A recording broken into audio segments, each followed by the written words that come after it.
about scholarship opportunities that are present in South Korea. Most of us might not have known about where or uh, educational opportunities that are bound in South Korea, but this is an eye opener for every one of us to be a part of this movement of educating ourselves, improving ourselves, irrespective of where we are, especially from Africa. Scholarships, I can see a lot of people that are entering already from most of us might not have known about. Before we begin, my name educational opportunities that are bound in South Korea. I am a student here. This is an eye-opener university, South Korea. This university is one of the best universities in Korea, and I am glad to be the one to host today's event. So, without much ado, we have a list of a program that we've already.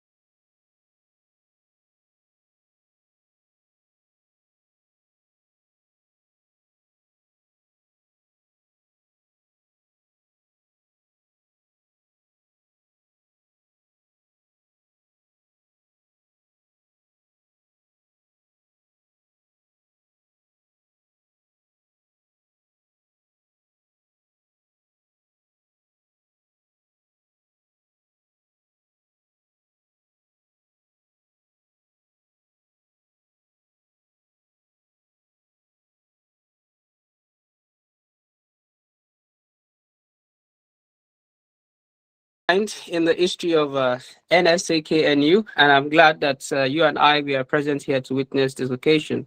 So we have a list of programs that have been marked already for these sessions, and I'm very, very confident on the fact that after this session, those of us that attend, even the scholars amongst us, we are going to learn one or two things from from today's proceedings.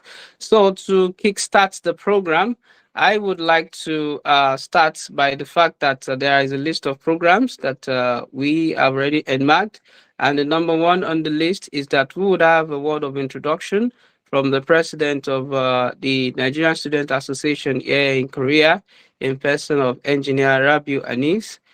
He's going to do a bit of introduction of NSA and then the what we have in stock for today's program to every one of us. So I hope we all listen and also benefit immensely from that. President, you can unmute yourself. All right. Um, Good evening from South Korea. Good morning from Nigeria, and good day from anywhere you are around the world. I'm Anis Rabiu, and I'm a PhD student at the Korean National University at the Department of Agricultural Civil Engineering, and I'm the president of the Nigerian Student Association here in KNU. We are the one that actually organized today's program. On behalf of the entire member of this organization, I would like to welcome all the participants to this program. And as well as I would also like to welcome special welcome to our guest speaker in person of Dr. Wakinga Ruga. And also, I will also use the medium to also welcome our founding members and our founding fathers who have actually laid the foundation for this organization to actually exist in this moment, so that we can have this kind of meeting program today. Basically, NSAKNU, it's a group, is an organization that actually consists of Nigerians here in South Korea, and we do have series of programs and activities. And one of our programs that we have for this year is this scholarship program, whereby we actually see that we have a lot of brothers there in Nigeria and also people around the world who are actually looking hard for scholarship opportunity. And as we all know, mostly from people from Nigeria, everyone actually look forward towards getting scholarship opportunity in USA, at UK, Canada, Australia, but many people actually have little information about what is actually available for us here in South Korea. So today, we actually bring an erudite scholar to our midst who will be taking us through the scholarship opportunity in South Korea, mostly for the graduate students and for those that are actually looking for postdoc opportunity. And is a well-known person who actually has a vast experience in this area. and we actually believe he will actually do justice to the topic of discussion. And at the end of this the program, we also have some of our erudite scholars who have actually been also in the trend of helping people to get scholarship opportunity in South Korea, in person of the founding father of this organization, who is in person of Dr. Abdulhamid Owolabi, and also our pioneer vice president in person of Dr. Bashir Adelodun. Both of them also have a short section to actually share their experience with us. And as well, there's going to be a kind of a question and answer section whereby we will actually have opportunity to accommodate few questions from people around you to actually have to actually ask questions, and answers will actually be preferred to those questions. So I will just, to round it up and wrap it up, I will just try to put first line from the word of the former UN secretary in the late memory of Kofi Annan. He said, and I quote, "Knowledge is power, and also information is liberating." So one of the major part essence. We can hear you. We can hear you. Okay, maybe your speaker or yeah, I can is hear having you. some issue. Okay, I can hear you.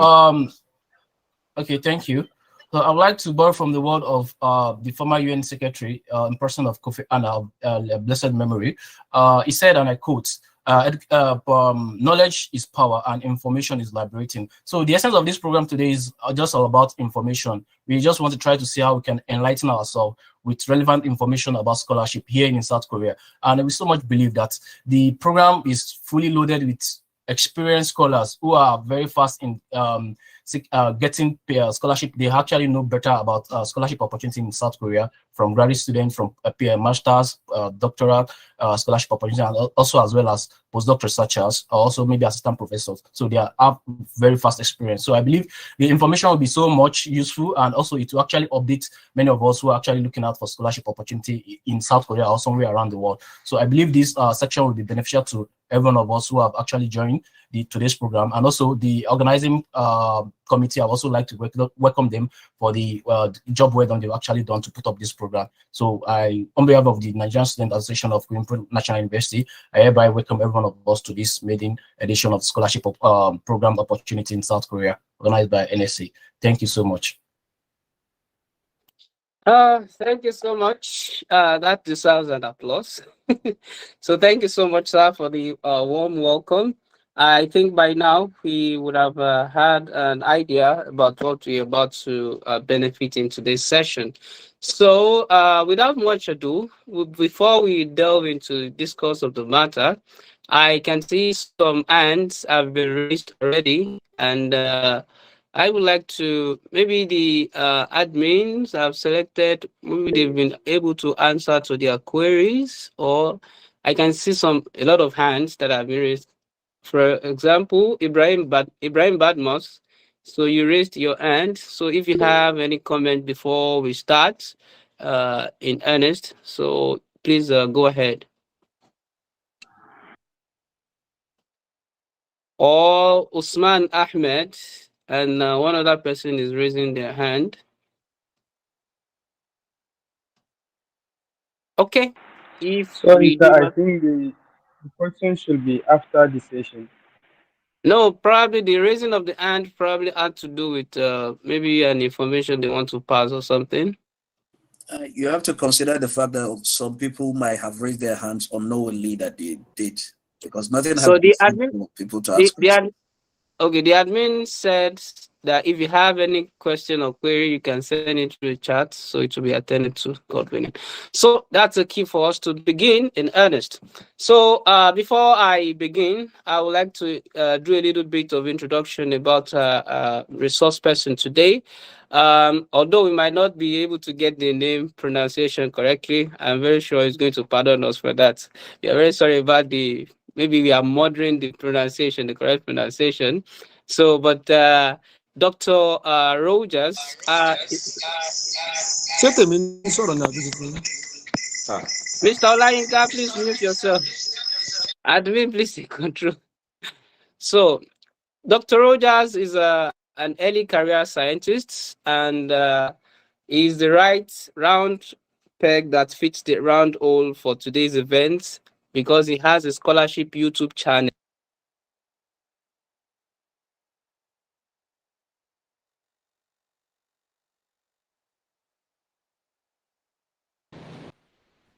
Please check your We can mic. hear you, Mr. Ashraf. Check You're your muted. no audio, please.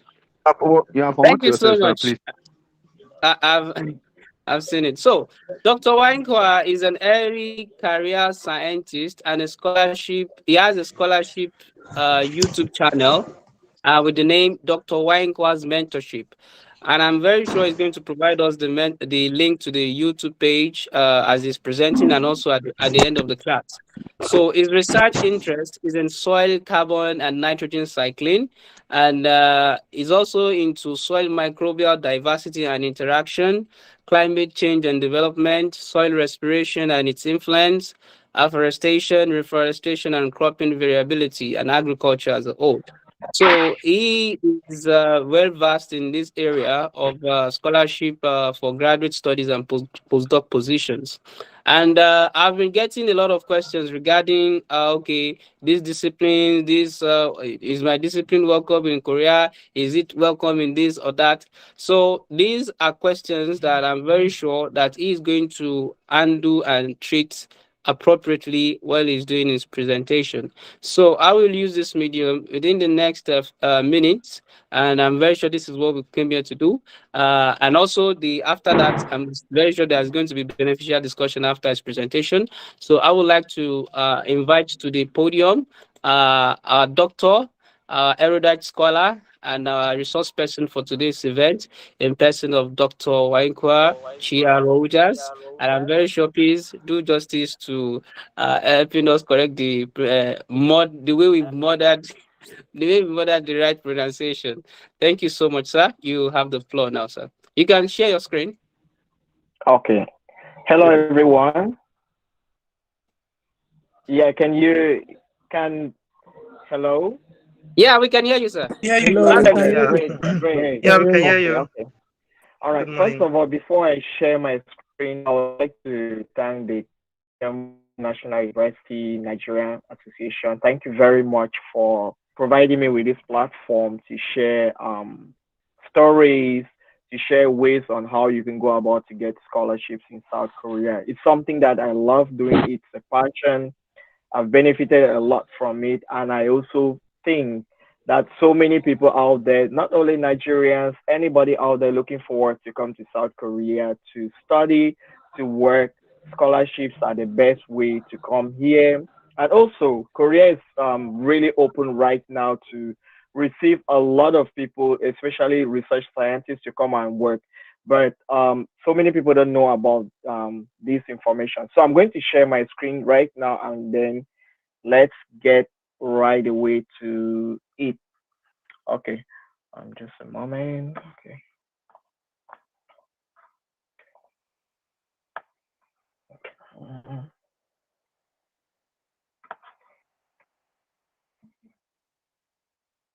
Okay, my screen is preparing to share. Just hold on. Okay, yeah.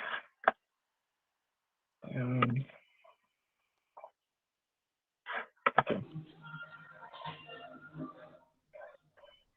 All right, I just shared my screen. So if why throughout the presentation you can't really get me, just let me know, because my screen is shared and I cannot really see whosoever is in the background. So if you can't get me, or if I'm too fast, please let me know. Is that okay? Yeah, doctor, you can Yeah, as it's well okay. bring your mic closer. Okay. Mm. Yeah, hello. We can Yeah, hear so you, I'm going sir. to start. We can Yeah, hear you. okay. So first of all, thank you very much. You got my name correctly. My name is Dr. Wankwa Chia Rogers. I'm from Cameroon. So I'm a multiple scholarship beneficiary. I've benefited from so many scholarships: the Erasmus Mundo scholarship, the African Union scholarship, the Korean government scholarship, presidential scholarships within Cameroon, Dongguk University scholarships at my university. And then after that, I got my PhD in Korea. And after that, I worked with the Forest Research Institute in Seoul for a couple of time, like a short period, that's 6 months approximately. Then I got another position, that's a postdoc position at Kangwon National University which is a national university within the province of Gangwon province in South Korea. So I got that position.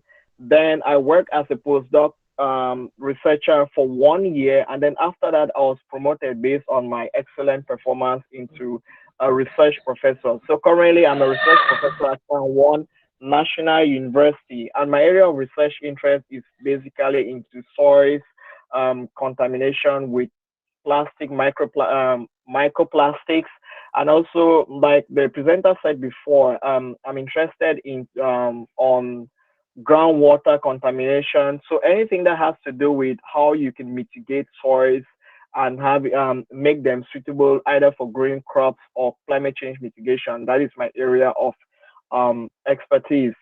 So you can get from my profile that scholarships basically from my master degree level right up to my PhD, I've been studying on scholarships. And before I proceed, all these scholarships which I got, it is not because I'm the smartest person. No. There are people who have GPA 4 on 4, 5 on 5, 100%. I've once been first class, second class, and also yeah, I've never gone below that. That's just to tell you, anybody who has anybody who has a good score at the university, you can benefit from a scholarship. Also, if you have a first class, it doesn't guarantee you're going to have a scholarship. Mind you, I will share lots of experience while we go through presentation. So today, I already did the introduction of myself. I already introduced myself. And I'll tell you, guys, what are scholarships, because I feel like this is a term that's not really been understood by so many people these days. And if you don't really grab or understand what a scholarship is, then you might not even know how to go about it. Then I'll bring up a master and PhD scholarship guide for South Korea, then postdoc positions in South Korea, and then we're going to look at study plan, cover letter, statement of purpose, research proposal for postdoctorate, and then question and answer. So before I proceed, South Korea, some people might not really know about South Korea. In my own case, when I came to Korea, I didn't know where Korea was.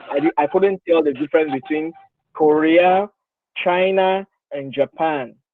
But I benefited from the scholarship because a friend told me there is something called the Korean government scholarship. So I just applied. So when I got it and I came here within the class, when they and then but I was like, that is a Japanese flag, and I was told no, that is a Korean flag. That is to tell you to the extent at which I didn't know anything about Korea, right? So that is to tell you that right now, and I feel like so many people don't really know where Korea is and what Korea has got to offer. Korea is, I'm referring to South Korea. It is a developed country, and all the scholarships, a majority of the scholarships you find in the US, in the UK, in Australia, you have them in Korea. But right now, a lot of opportunities are still being open, and they are gradually closing. They are gradually closing. I think when the Global Korean Scholarship started some years back, they used to take over 1,000 people, 1,000 students, but the number keeps dropping each year. And soon, Korea will reach a level by which they will no longer be offering the scholarships the way they do. So it's we should be thankful to the Kyeongbuk Nigerian Association for providing us this platform so that we can all learn from this. So, scholarships. What are scholarships like? You know, you hear people talk about scholarships all the time. You even hear people tell you, "Give me money, and I'm gonna get a scholarship for you." You get that a lot. But in simple terms, scholarship means you're being granted, you're being paid. I'll use simple term. You're being paid to study. You're being given an allowance. You're being covered to study because you don't have that amount of money, but and someone is ready to help you with that sum of money. So you do not pay to have scholarships. If somebody tells you you should pay to have a scholarship, then think about it, right? So, and then within South Korea, there are so many types of scholarships. Before we started this, I had to just Google and check. Within Korea, there are about 200 universities and above, and all of these universities do have full scholarships, partial scholarships, and also what we call fellowship opportunities. There are so many scholarships in Korea, but some of the top ones, or the ones you hear often, which covers your full tuition, gives you even allowance and covers for your flight ticket back and forth. You have the Global Korean Scholarship, that is one of them. Then you also have the Korean International Cooperation Agency Scholarship, which is called KOICA. Then you also have university scholarships. For example, I'm working at Kangwon National University. Kangwon, our university has a scholarship which we call the Best KNU Scholarship. Gyeongbuk National University probably also has some of these scholarships. So a lot of government universities within Korea do have fundings, do have a huge budget to attract international students who are really skilled and willing to study, to come study. So they provide you with scholarships to come study. But if you don't know about this scholarship, that's the first step of you not even benefiting from them. If you have a first degree, if you're a first class student and you do not know these scholarships exist and you keep applying in other areas of the world, you might not benefit from these ones, right? So that is what happens. But somebody who knows that, for example, there is a KNU Best Scholarship, because usually KNU Best Scholarship, for example, each year they need 10 students in the whole university.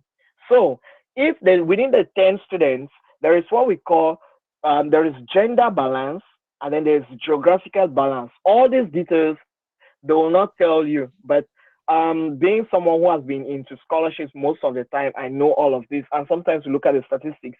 So if if just one person from Nigeria applies for KNU Best Scholarship, even if you are, let's say the minimum score is, let's say if you have a 60 on 100, and you're the only Nigerian that applies for this university, you are going to be automatically be selected because they want to do what they call the geographical balance. And if you're a girl, for that matter, your chances are even higher. So there are some of these scholarships which are out there from different universities. And again, most students often just rush to what we call in Korea the Sky University, the top ranking universities.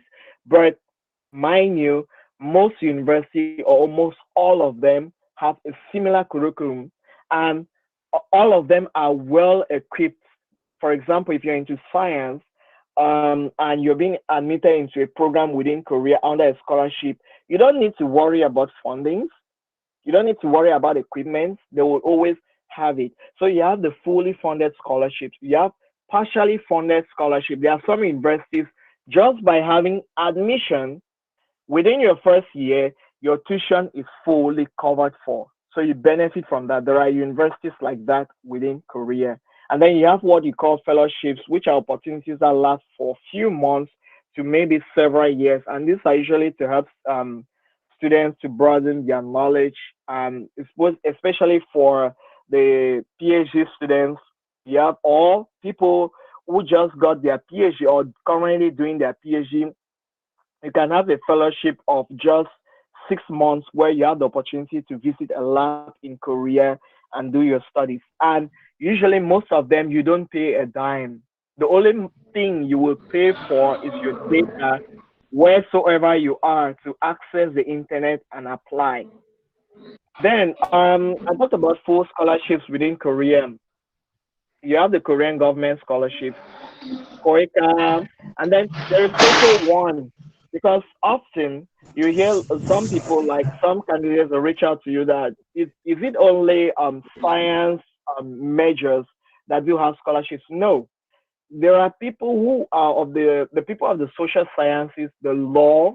There are people of law. If you're doing law, if you're doing economics, there is also the Korean Development Institute. They offer a lot of scholarships to people to come and study. And I think they have one of the good scholarship schemes within Korea, and the allowances are really good. And by the way, I didn't mention about allowances. For example, you have the Global Korean Scholarship. If you have to look at the money, they cover for your allowance. They're going to give you $1,000 for your allowance. Then they'll cover for your tuition fee. And tuition fee in South Korea, depending on the university, some range from 2,000, 3,000, 4,000 to 5,000 US dollars per month. So they'll cover that for you. Then they cover your insurance. They're going to also help you to cover for your feeding and nutrition and everything. So KOICA, which is usually most of the time, it targets people who are already working back home. So if you're working with an NGO or with a government institution in your country, then you should be looking forward to applying to KOICA.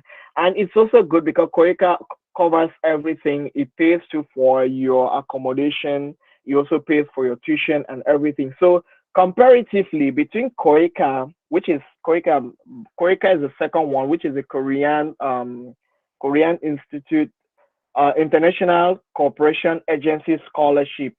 This one, most of the majority of the programs are for masters, but recently they have started incorporating PhD programs to target people who are coming to do their PhD, that is their doctorate degree. So, the difference between the Global Korean Scholarship and KOICA is that the Global Korean Scholarship, once you're done, if you want to stay and work in Korea, then you're free, you're welcome to stay. But if you want to go back to your country, then you can go back. But with the KOICA scholarship, you have to go back to your country. Some in the past, for example, in my university, some students came, right? The Ethiopian community, some of them, when it was time to go back, they refused going back. And because they refused going back, automatically the Ethiopian community for KOICA for the past 2 years has not been represented. So it's been taken off from the list. So these are some of the things. Then you have KDI, you have what they call Brain Korea. The Brain Korean scholarship is usually it supports like this one is mostly for what we call the professor scholarship, where a professor might win research grant, then he kind of invites students to come where your tuition is covered for.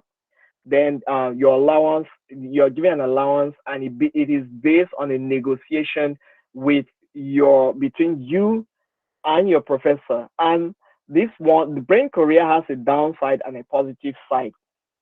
Then you also have the National Research Foundation Scholarship, where you apply and you get fundings, then you come study. Then you also have what we call the bilateral agreement between country and Korea. This one falls usually, there are some countries which we call countries that helped Korean during the Korean War.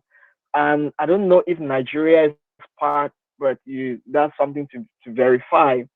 And they have some special packages or scholarships designed for that, designed to support students or to have that kind of encouragement. And I think usually I always mention, if you have the Korean embassy in your country, pay a visit, just go. There is so much information, there are so much a lots of scholarships which sometimes they don't even put online, which might be there. And if you know about that and you're the only person who applied, then you end up benefiting from that scholarship.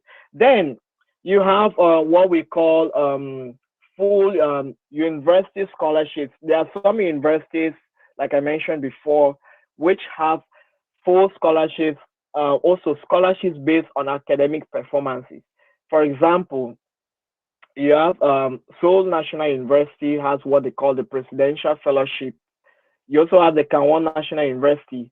And also, I'm a graduate from a university in Seoul called Dongguk University. They also have what they give as the best academic performance scholarship. I also had that. So you see, Korea is a country where they don't have natural resources, but they encourage education so much. If you like to study, if you're someone who is gifted with studying, then Korea should be the next country you should take your flight and come to. Because when I used to start back then, when you can accumulate a couple of scholarships and you end up with so much allowance at the end. Because, for example, if you have the Global Korean Scholarship, you have the Professor Scholarship, you have the best graduating or best academic performance scholarship. There are so many, just like so many. And some universities, they are still struggling to have what we call an international community. So they just want, for example, they just want a Nigerian student. Because when you have a Nigerian student within them and the only black person, it helps to boost up their international recognition in the index. So they are going to provide you with scholarship to study just in that university. All these universities I'm mentioning, it takes time. The thing is, it takes time to search for them, but I keep sharing them on my channel. Like the moderator said before, I have my own channel, which sometimes I do share admission tips into these universities. So I'm going to now show you how you can search for these scholarships in Korea, because Korea is the first language. Its international language is not English, it's not French, it's Korean. And this is where a lot of people have issues. But if you know your way or how to go about searching for scholarships, then you will know how to navigate, because some websites could be translated into English, but they will not have the information which you need to apply for. But some, if you can use the Korean version and you translate, then you have a lot. And mind you, this process is slow, it's painful, but that is how I got my job, my current job. I use the first top website before job. I'm already getting into jobs. This one is for jobs. First, I'm going to show you the website, how to search for schools, scholarships. Then I'm going to show you the website, how to search for jobs. If you just had your master's degree and you're looking for a job, or you're looking for postdoctorate position, it's a website you need to go through it every day. I usually tell people, when are you graduating? What is your next plan? I just send you the website. You check every day. Because mind you, when I was doing my PhD in Korea, at my university, I used to see a lot of Indians. In my mind, I'm like, what makes these guys, so many of them here? It is not that they are smarter, it's just that they have the piece of information that they need to get in. And Korea, like I mentioned before, Korea has copied the American standard, the American way of doing things. There are websites for everything. If you come to Korea, you don't like to search information online, I'm sorry, don't come. But if you're someone who knows how to browse through the internet, you will gain a lot, because everything you need for, be it for school, for work, it's online. So let's go ahead. Let me show you how I search for. I'm going to come back to the PPT. So the first thing, if you're looking forward to study in Korea, and first thing first, let me go show you. Okay, let's get there. First thing first, there is what we call Study in Korea. The Study in Korea website, you get it from Google. The Study in Korea website is run by the Korean government. So this is the website. When you get into the Study in Korea website, when you get into the website, you have it in Korean, you have it in English, or any other language of your choice. Like in my own case, because I'm from Cameroon, we have two languages, English and French. So I'm comfortable with both. So in Nigeria, probably just English. Other people might be watching who are from different parts of the world, other languages. So you check on your right-hand side where you can change the languages. So within this website, when you just open this website, mine is already in English. You see, there is information here, news, what we call the news page.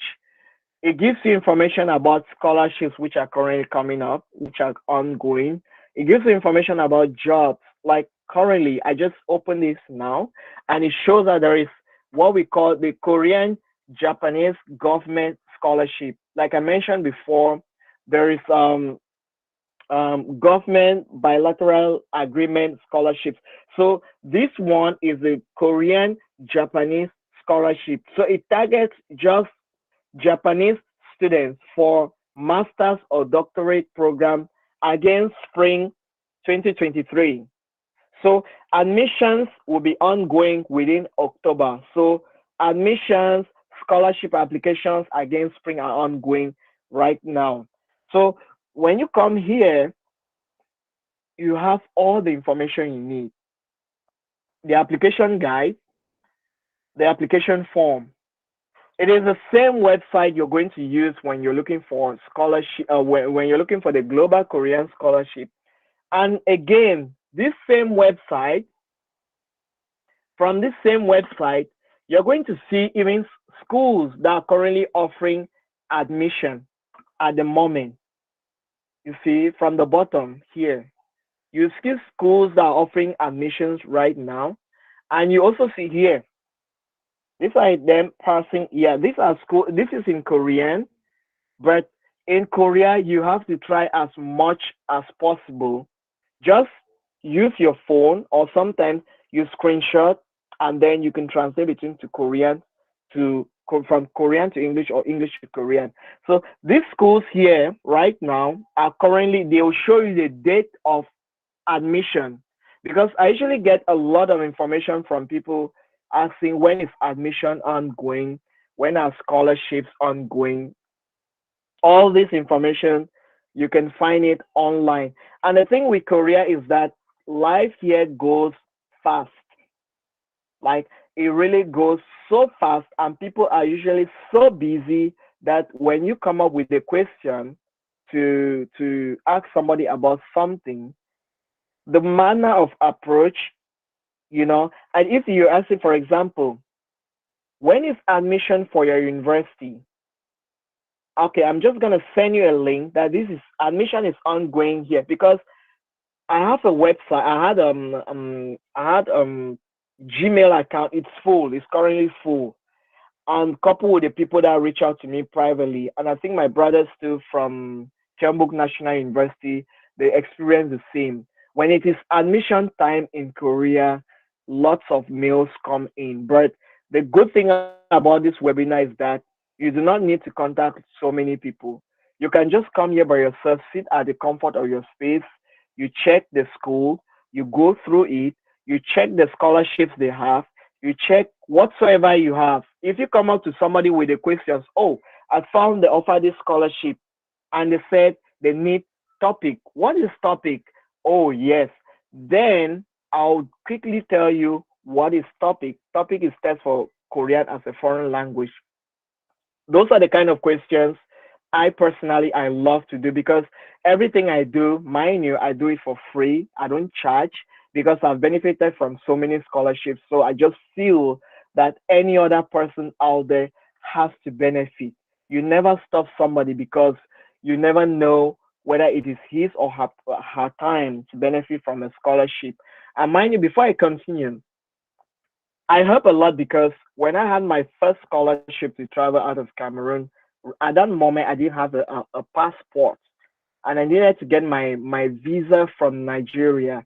It was a Nigerian brother who helped me. We've never met, but I sent my documents to him, and he did everything to me. So I always keep such memories and help people as much as possible anytime I can help. You know, not I don't charge anything. I just help as much as and there's so many people out there, even the Nigerian community fellows here organizing this webinar. They are doing so much just by helping. So this is how you search for scholarships, right there. And then there's also studying Korean website. So after this website will be shared with you. And then there is also this website which I like the most. I call it High Brain. It's called High Brain. This is, I feel, if I'm to rank websites in Korea, I'm going to rank the High Brain website as the top. This website, when I was introduced to this website, I was introduced by a Gabonese professor he worked at Keimyong University. So he introduced me with this website. When I went through it, to get the High Brain website, listen very well. You go High Brain, okay, highbrain.net, .net, and you come in. It's in Korean. The website, when you open the website, everything is in Korean. So when I opened it the first time, I hated it and I just closed it and I left. So it was like, bro, did you open the website? I was just like, okay, I'm gonna do it. But guess what? When I graduated, I was looking for a job, for a postdoc position. This one comes in for people who have PhD already. That's why I'm dropping this here. When you have a PhD, because there are so many postdoctorate positions in Korea, there are a lot of them. They need, Korean professors need students. They need PhD graduates, and the pay too is really good. It's also very good. It can accommodate you, your family, and you can live a comfortable life in Korea. You don't need to go apply elsewhere. It is here now. So with this website, especially for the PhD students, postdoctorate students, because a lot of people send emails, I'm looking for a postdoctorate position in Korea. First of all, Korea has a lot of fundings to support postdoctorate fellows, to support people who just had their PhD and they're ready to fund your research within Korea. But if you don't know how to go about it, then you might feel it's very hard. I had my own position here using this website. So when you get into High Brain, you're going to come, listen very well, follow up. You're going to come on your left because you don't really read Korean. I read Korean. You come to your left and you move here, this side, Hayway. You're going to click on this. Please, everyone follow. Click on this. When you click on that, it's still in Korean. Then you pull it down. Pull it down. You're going to see some English here. Global.net. Look at what happens when I click that in English. It now opens up in English. So here to your right, these are admissions. And here, these are postdoctorate, these are research assistant professor positions in Korea. And right now, tenure track faculty position. This one is currently receiving applications as we speak right now. The Korean University is also receiving. Seoul National University. The KDI, which I told you about, job openings for tenure positions, is also receiving right now. Let's click on that one and see what happens. And let's also look at the pay. So the job opening for tenure professors, this is what is opening. And look at the directions of what they want. They want somebody who has done competitive policy, international relations, public economics, welfare, strategic management, entrepreneurship. Those are the fields. Okay, right now, let's pull them right now. Okay, when you go there, there, you're going to go, okay, wait. Okay, I want to show you guys something. Okay, here, okay, those are the fields. Okay, these are the number of openings. You have 4 openings, and within these 4 openings, they will be very, very happy if an African or a Nigerian, a Cameroonian, or anyone within the continent, or anyone who is not working in that university applies, or if a lady applies, they'll be very happy because these are some of the criteria they use when they want to rank the index of a university. They look at your international status, they look at your gender balance and all of that. And universities are looking forward to people to come study. They're looking for PhDs to come work. So that is that, and they're currently receiving applications right now. And then what you need, usually, they'll need your CV, they'll need a cover letter. I'm going to be showing you how to go about writing your cover letter for postdoctorate or a statement of purpose if you're applying for a master's scholarship or a PhD scholarship. I'll be sharing that. Then they will need you to have research papers, one or two publications. Publications, I'm going to also say something about that if we have time. It's very important for publications in Korea. Then a written pledge, confirmation of recruitment. So, and then they'll need 3 recommendation letters.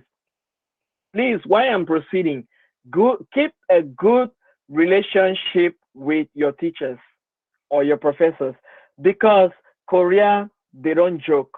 When they say they want 3 recommendation letters, if one of them says this student wasn't good enough, you will not get that scholarship. If this one, another professor says this student was not good enough, you will not get that postdoctorate position. It is not a joke. They don't joke with that. Or just because your 3 recommendations are good enough, even if, like for example, they said they need 2 papers and you have 1, and your 3 professors say, wow, this student was amazing, they will give you that job. They are going to award you that job. And again, trust me, they're going to call each and every one of that professor. They're going to email them. And also, the Korean embassy in Nigeria is going to cross-check that. So be careful. Again, all right. So let's go back to that. That's for postdoctorate positions. Also, postdoctorate, I'm still ongoing. I'll just be showing you. Then you have the tenure track position, and you see here, engineering, chemistry, robotics, all of these areas. Let me go down. What I'm interested in, okay, fine. If you have a PhD and you're able to teach in English, if you're able to teach in English, you're going to benefit from this. And you have 5 representative achievements, which could be papers, publications, and or patents for those who are into the engineering students and all of that. You benefit from this. Please, also, I always mention to when I'm mentoring a student when I'm counseling a student, like you can see on my channel, Dr. Wankwa Mentorship. The mentorship there is on purpose because I don't just tell you about the scholarship position. Usually I grab, like, we get to talk, then from there I can suggest or recommend, because sometimes you might be talented, but you don't know how much you can do. And also one thing which I always say is that please apply. Don't limit yourself. If you have the minimum criteria, please apply. You might just be that lucky candidate. And if you're a first class student, don't be so overconfident. I had a first class, my first class, when I had my first class, when I was applying, because I had a first class, for masters, you don't even look at first class, but I had a first class almost 2 was on 88 on 3.88 on 4. That was huge. Almost one of the best graduate students. But it was harder for me instead to have a scholarship then or even jobs. So it always depends on how you package yourself. Keyword package. And also in applying for scholarships, there is what we call following instructions. I'll be showing that as well as I proceed with that. So that is the website, High Brain Korea. That's the website already. Then let me go back to the presentation, the website on how to look for scholarships in Korea. Okay. Yeah, we are here. All right. Okay, just a moment. Okay. Yeah, so we're here. Okay. Like I mentioned, in Korea, sometimes when we are searching for scholarships, I personally, I will even use Instagram to look for scholarships. So one of the best website I even use to get jobs, even in Korea, is Twitter. I use Twitter to look for jobs or look for master degree, PhD scholarships. And also, I use a YouTube channel. Even though I have one, I learn from other people. So now let's go to the cover letter and the statement of purpose. What is the difference? This is one thing which is we need to really get the difference well, because it's very important. You see, when you're applying for the master degree scholarship, they're going to ask you for what they call the statement of purpose. When you're applying for a job or a postdoctorate, they'll ask you for what they call the cover letter. These are similar, they are similar things. In all of them, you need to explain why. The question is, why do you think I should select you? Why do you think this scholarship should be given to you? That is where students that didn't earn a first class, this is where you come in. This is where you let the people know, or the professors or the admission board, to know that you are the right candidate. Don't go about telling them, I lost my dad, I lost this. No, people don't look at pity stories. You need to explain why you feel you should be awarded that scholarship. And guess what? All the answers for your cover letter and the statement of purpose are always written in the mission of either is the mission of the scholarship or the criteria of what the professor is looking for. Sometimes they put up jobs people don't read, or they put up scholarships. For example, I'm going to give the case of the Erasmus Mundo scholarship. If you go to the Erasmus Mundo scholarship website, you're going to see the mission of the scholarship. What is their aim? What are they looking for? What is the target? What are they expecting students to do after they are done from that scholarship? So, for example, if you're applying for the Global Korean Scholarship, which expects you to stay, or the Koika Scholarship, which expects you to leave Korea once you're done, and you go say you want to, after your scholarship, you want to stay back in Korea. That one statement makes you lose it. And it goes the same with the cover letter. You're explaining why you need that. And the statement of purpose, or in other words, personal statement, you tell the admission committee. The statement of purpose here is for people who have bachelor degree, and you're going into masters, or you have masters and you're applying for PhD. They'll always ask for a statement of purpose. In Korea, it's very common. They'll ask you for that. They're going to ask you that a lot. So you tell the admission committee who you are. Then they are going to ask you what your academic or your professional interests are. How are you are going to, how is the program, how will the program be helpful to you, right? So let's look at this screen. I'm not sure if you see well. You can see here, these are two cover letters. And then for the cover letter, it is also the same. Cover letters is the same like statement of purpose. But with the cover letter, you're going to go further. With the statement of purpose, cover letter, you start almost the same. So let's start with A. A is to my left. So this person started with, "Dear Professor, I'm writing to express my interest in the postdoctoral position." Or, "Dear Professor, I'm writing to express my desire for this scholarship, master degree scholarship." And the other one, B, is another one. The problem with A, which I find a lot with so many students, which I usually find, I find it a little bit offensive, and I think some professors still find it offensive too. Okay, for example, Let me. Please, can admin mute Some, Imran? Alicia. yeah, someone should mute. For example, let's say someone comes to your house in the morning. He wants you to give him a cup of water so that he can drink. He comes to your door. He just knocks. Pop, pop, pop. I say, who is there? It's Rogers. Come in. I want a cup of water. I'm knocking because I want to drink water. Will that not be unfair? Won't it sound very rude? Because back home, right? Back home, I feel Nigeria and Cameroon, we are all the same. The way we talk, because we are not native English speakers, the way we talk and the way we write are two different things. If you're not careful, you will offend, because Korean professors, mind you, Korean professors, first, English is not their language, but majority have studied in the US.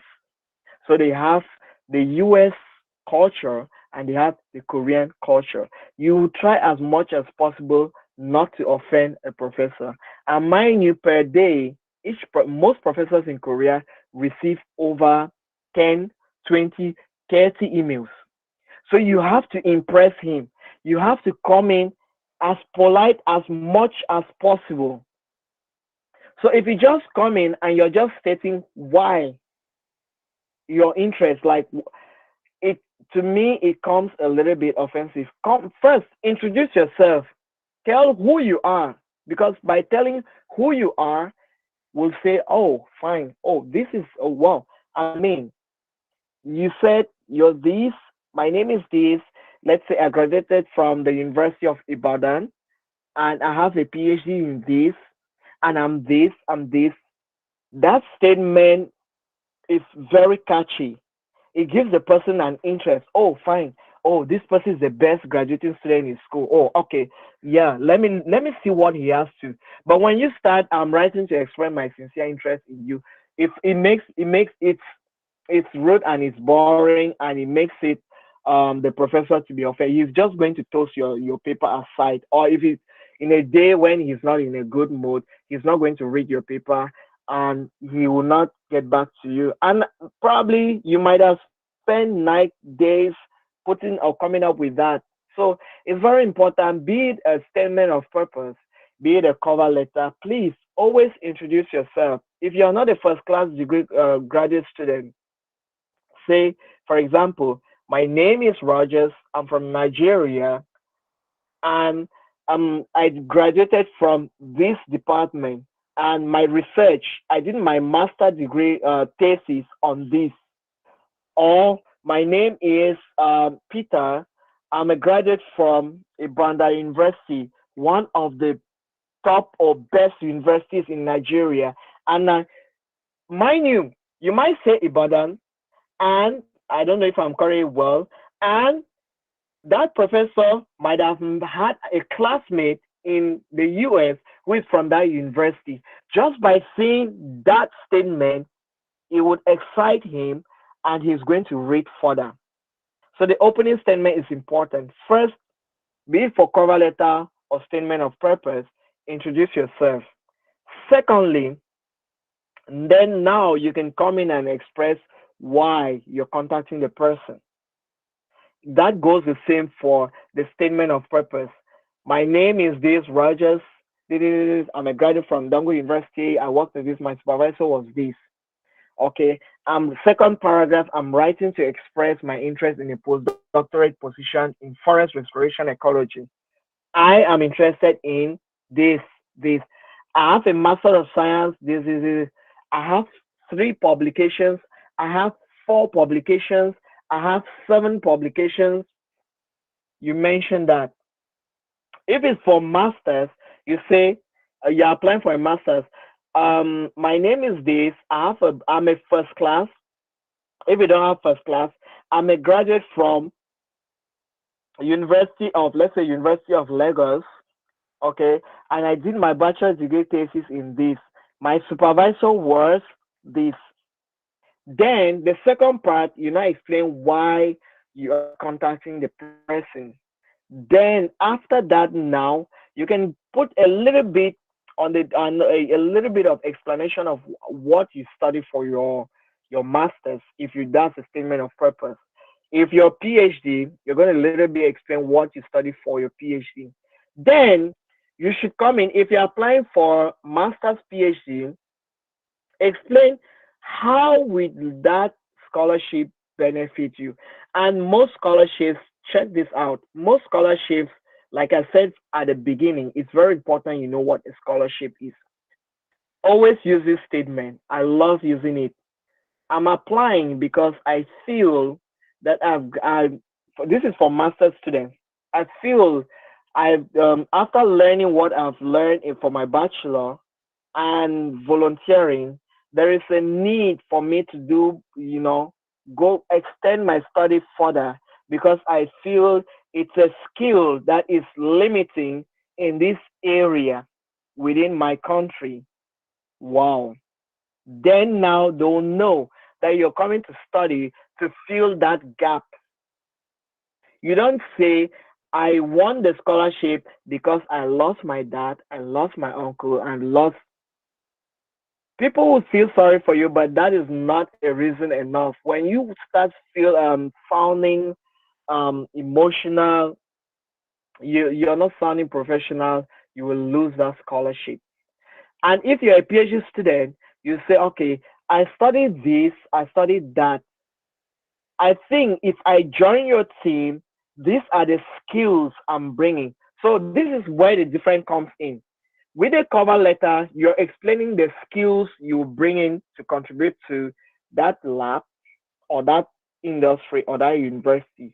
For the cover letter, you'll be explaining what you are coming in, what receiving that education will do for you. That is where the difference now comes. Then you mention of the skills you have. For example, if you're science, do you have R? Do you have Python? Do you have this particular number of softwares? Those are science, for example. Or are you good at writing? And most of those things you're writing there, if you go to for the scholarship, if you go the eligibility, you're going to find them there. But don't just do copy and paste. Paraphrase. Take them and paraphrase. The good thing is that coming from Nigeria or Cameroon, our English is good enough for us to paraphrase. Take them, paraphrase. Don't do copy and paste. Do not do copy and paste. Then for your PhD too, go to the advert, check it out. Also, go and check or look for the professor on Google Scholar or ResearchGate, and you see the kind of research they are doing. Then you add that up to that. Once you're done with your statement of purpose and your cover letter, there is one very important thing we have to always do. Share it with your friend to check. I know I myself, when I started applying for master's, I used to feel sometimes shy, uncomfortable for even sometimes my best friend, I'll feel very uncomfortable for him to check. Please, don't be shy. Give it to them, they will check. They might just see that you've missed, let's say, for example, you can see on the B part here, I wrote the date. Let's say I might have written and I missed a word, or the name of the professor, I might have spelled it wrongly, or all of that. So there are little things, there are very little things that you miss out, and you end up missing a whole scholarship which you've been practicing or preparing for over 6 months.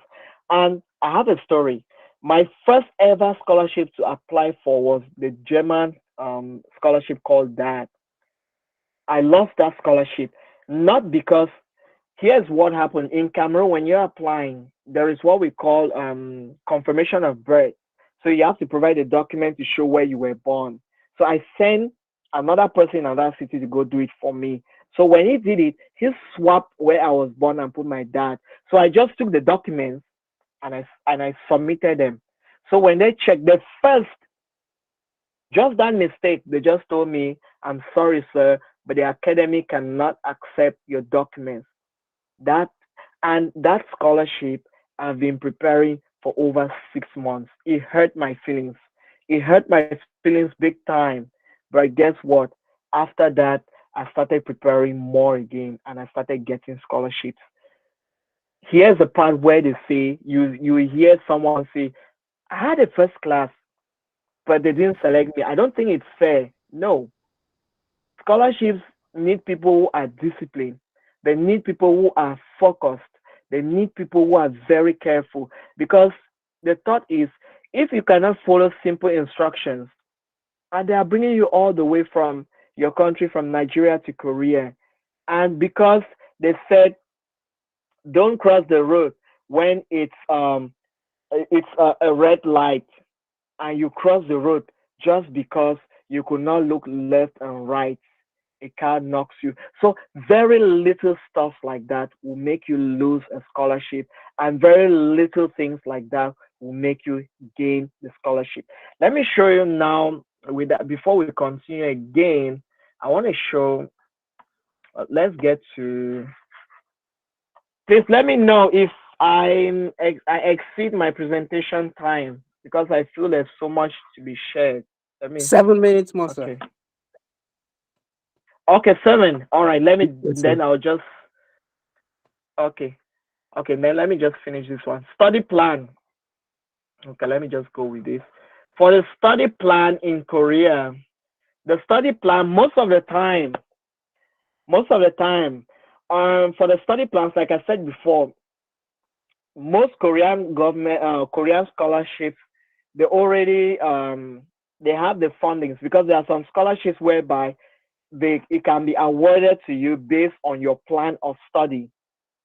You know, like Korean, the professor, he might see your plan and it's good for him. It was like, okay, I'll hire you. Some already have a plan, and this example is from the Global Korean Scholarship Study Plan. First thing, you need to explain how you're going to improve your English ability or your Korean ability, because the Global Korean Scholarship first year you need to study English, but with Korea first year you don't need to study English because they expect that when you're done you need to go back to your country. But with Korean government scholarship, um you can stay if you want. So you need to explain how. And within this part, most of the time, what you need to say is you can. I love to mention or to mention that one of the best way of learning Korean language while you're in Korea is by interacting with the Korean community. You can go to what we call the farmers market. You can go to events, right? Because now COVID is open. You mentioned how you can go for events, you can go to tourism parts and meet people, interact with them, learn. That is a way by which you can learn Korean. Also, you're going to read online, and also you're going to sometimes listen to Korean songs, Korean music, and all of that. So all these things you need to coin them and put them in there.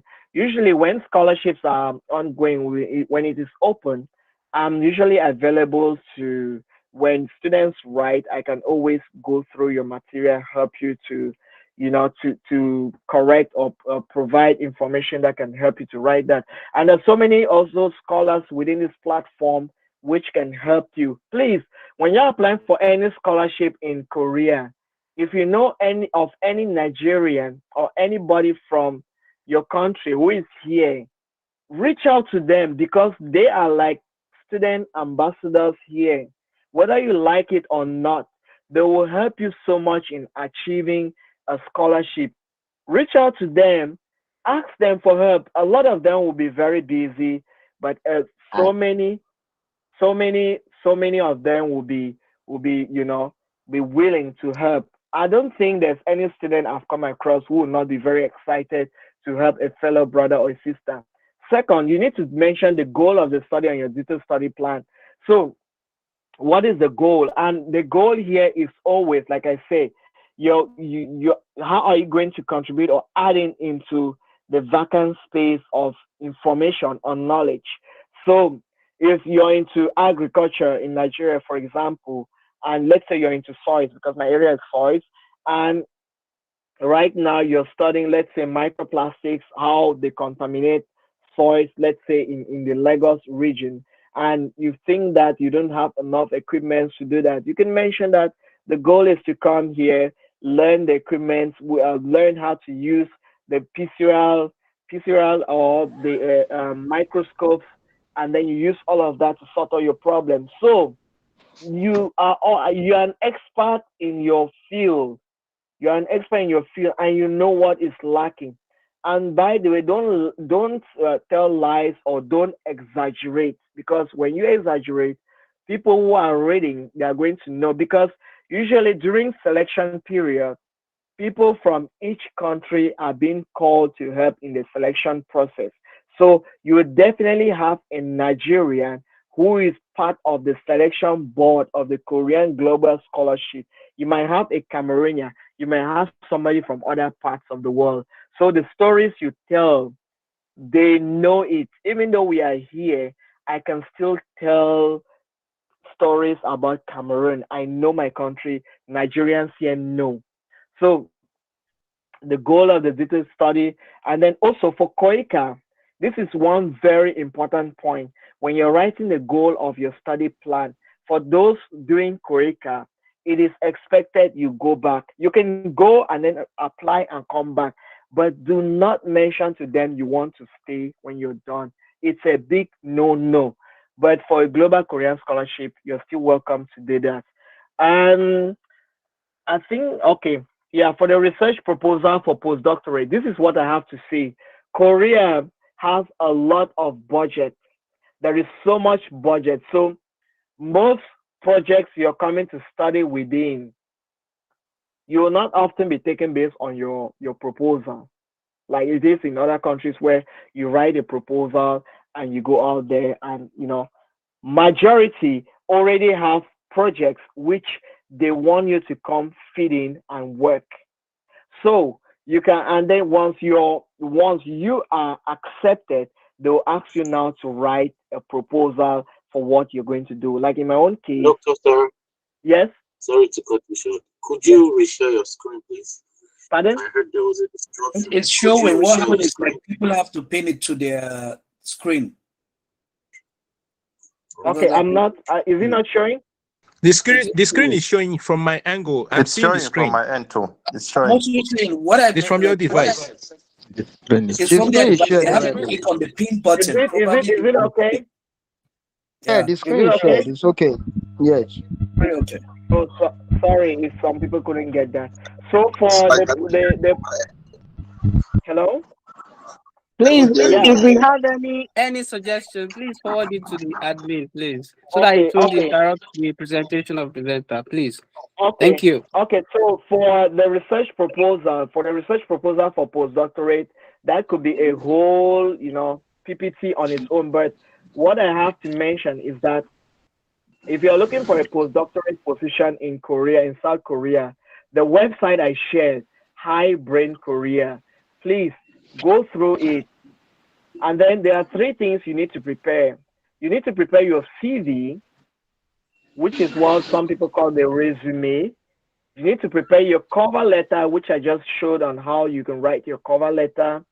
And then you also need to notify your professors or those who are in charge that you are applying.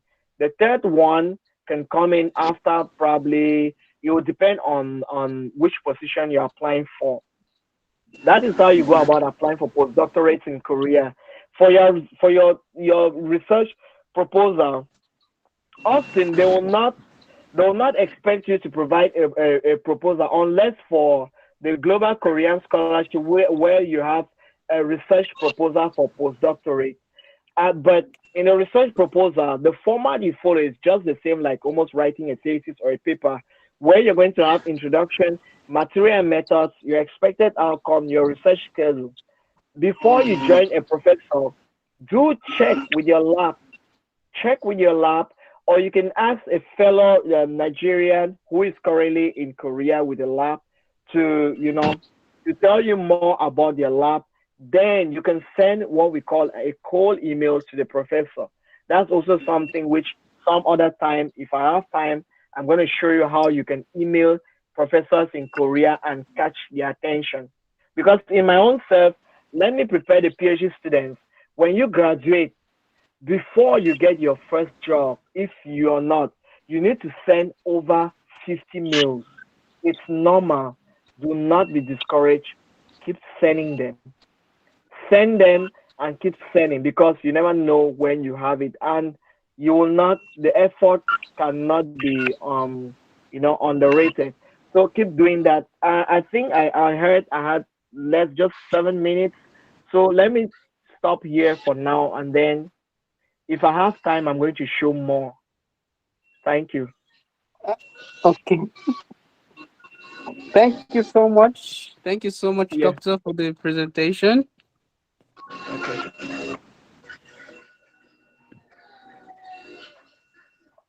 Okay. Okay. Yeah. Okay. Okay. Okay. I'm You trying want to to share stop. your screen, right? My screen wasn't sharing.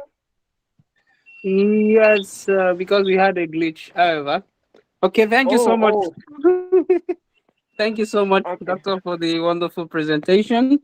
I you deserve more than a round of applause. And for even those who are scholars here already, we also benefited immensely from your presentation. So thank you so much once again, and we You're welcome. cannot thank you enough. So I know a lot of people would have different questions and rummaging through their mind, and I also have questions too. But I know a lot of people have already sent their questions to the chat box, which I'm very sure the admin are taking care of. However, for those who are just joining, our erudite doctor has given us a lot of information about scholarship opportunities in Korea, especially for masters and PhD, and also for postdoc positions. So there is this euphoria about jackpot. Like if you want to jackpot, the easiest way to jackpot out of Nigeria or even anywhere in Africa is through education. It's the most secure, it's the most easiest, and it's most stress-free part. And I would like to comment based on the last points the doctor mentioned regarding not giving up when you are writing or applying for scholarships. So I have a friend, a senior colleague in my previous lab, who was able to write about almost 600 letter of intent to different professors. So eventually was able to get two that responded to his letter of intent.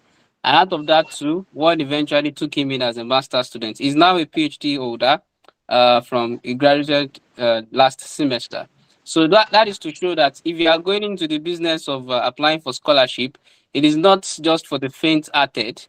So you need to arm yourself with the skills and also the patience and then the persistence to pull through. So I hope we listen to and learn immensely from that piece of experience that has been shared.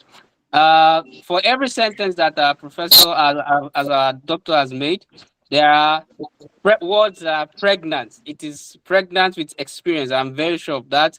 And within the limited time, he has really been able to deliver it thoroughly. So I would like to give room for questions, but some questions that I've been seeing so far are questions that might not be able to answer them here, and I'm not sure if the admins have been able to select some questions so far from the questions that have been sent. So if there are none, okay. There is a question from Osama. Osama says that question Osama I am Sokoto. He stated that what is the minimum CGPA to apply for PhD? And can I apply if I did not finish my MSc? Like, what is the minimum CGPA and for PhD?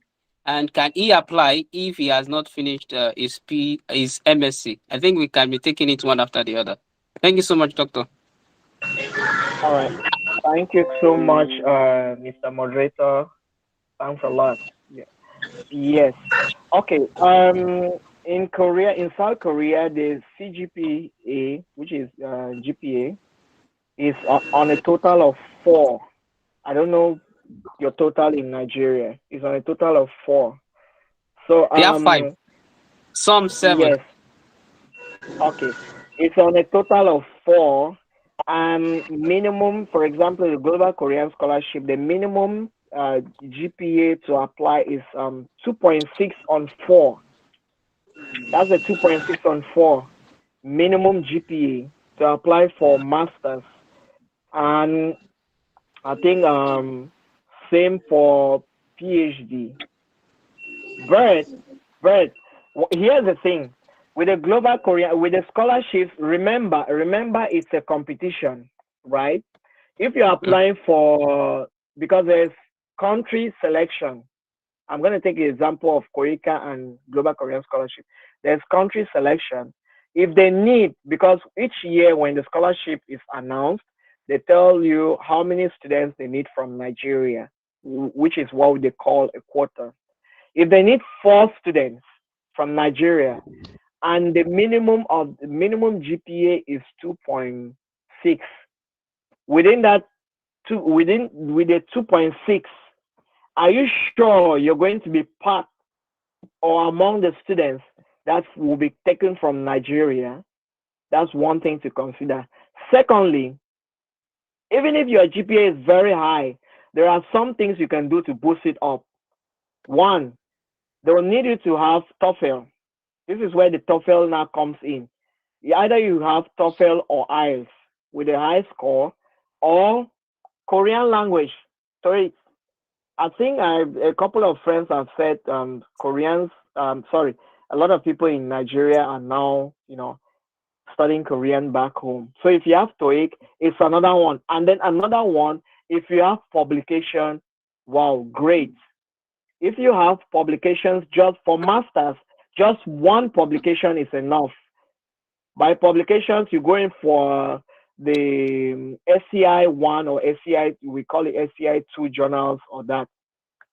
Don't go for publications where the publications, I'm sorry, but I don't want to offend my Indian colleagues, but there are so many of them advertised by some colleagues there. Be careful with the kind of journal you're selecting, because they are looking for SCI journal. You can go for Springer journals, Esclavier's journals, Nature. At the level of masters, the question now, what you be telling yourself, but masters, I can't publish. Yes, you can. Go for literature review papers. You can review papers. That could be another story, another topic. You can review papers and write one paper. If you have one publication, it's going to be a very good plus for you. So that is the minimum. So to answer the question, minimum is 2.64 on 4. So if you do the conversion, you're going to see with the total of your GPA. And then Thank you also so much. age is a factor too. Age is Okay. one factor. If you apply, like now, undergraduates are ongoing, less than 25 years old, and then master's, PhD is a certain age. I'm not so sure. I don't want to call a number without verifying, but age is also a factor. Okay, Thank so you. thank you so much, Doctor. I really You're welcome. appreciate. And I would like to use this medium to also introduce the our pioneer president at the Nigerian Students Association, in person of Dr. Abdulhamid Owolabi, who would also be joining us in the discussion regarding the scholarship experience. As a matter of fact, for most of us here, for not even most, for okay, let me keep it that way. He is the one that has been able to facilitate how we were able to get here, and he has made a lot of experience along the way. And I'm very sure it would be of benefit if to learn or to benefit from his wealth of experience so far. So I would like to, Doctor Sir, you want to learn also from you. You can come in. And as he's also coming in, I would like to also call on okay, doctor is here. So thank you, sir. Thank you so much, sir, for joining us. So we would like to also benefit from your wealth of experience as regard scholarship applications and how to go about them, especially in South Korea. So thank you so much, sir. Thank you so much. Good evening in Korea, good afternoon in Nigeria. And I believe Nigeria use the same time with most of the African countries. So, like you said, my name is Abdelhamid. I'm a research fellow at Kyungpook National University here in South Korea. I've been in South Korea since 2016. So I'm just allotted 5 minutes to just discuss with you guys.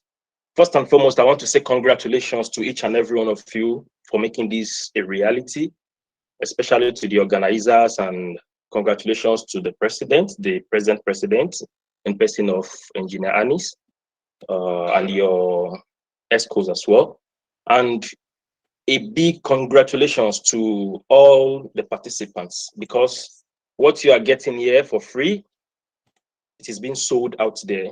We are all from Africa. Let me just use that word because it is not only Nigerians that are here, but the Nigerian association here in Kyungpook National University took it upon themselves as a duty, at least, to give back to Nigeria and to give back to Africa as a whole.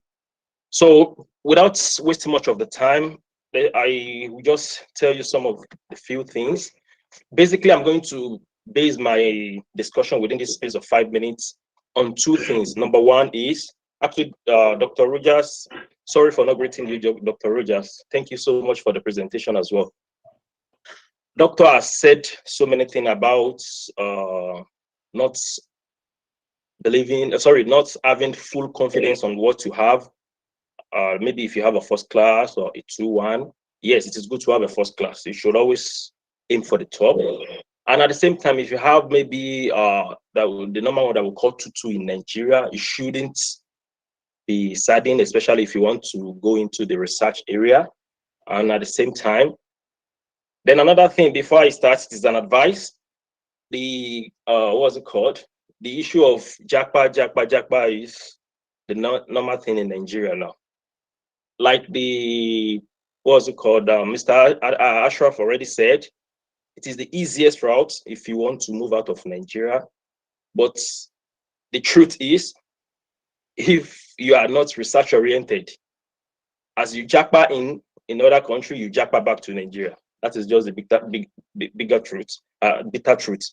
So why am I saying this is, yes, you can use it as a Jakpa means, but at the same time, you should be research oriented.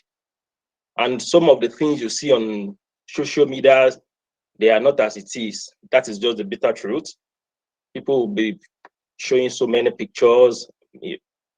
That is not as it is. But when you get here, or you get to maybe any other country of your choice, you understand. But so get prepared. The first thing is, we are centering our discussion on those that have a university degree. But at the same time, we know in Nigeria, we have those that has a what's it called?